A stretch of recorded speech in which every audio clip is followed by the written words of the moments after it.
Hello everyone, ఇది వచ్చేసి అయితే నా పూజ మినీ వ్లాగ్ అండి. ఈరోజు ధనత్రయోదశి కదా, సో నేను ఈవినింగ్ టైం అయితే పూజ చేసుకుంటున్నానండి. నేను డైలీ ఏ విధంగా అయితే పూజ చేసుకుంటున్నానో అదే విధంగా ఈరోజు కూడా అయితే పూజ చేసుకున్నానండి. ముందైతే మొత్తం క్లీన్ చేసుకున్న తర్వాత అయితే పూజ అయితే స్టార్ట్ చేశాను. చాలా రోజుల తర్వాత అయితే మళ్ళీ ఈరోజు పూజ చేసుకోవడం వల్ల అయితే కొంచెం లేట్ అయింది అన్నీ సెట్ చేసుకోవడానికి. అదిని పూజ అయితే చాలా బాగా జరిగిందండి.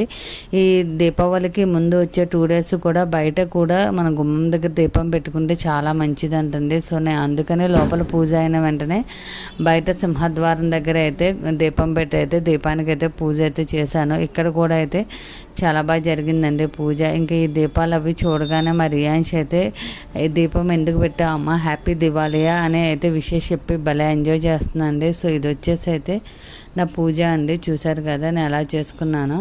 సో మీకు కనుక ఈ వీడియో నచ్చినట్లయితే please like, share and subscribe my channel. Thank you.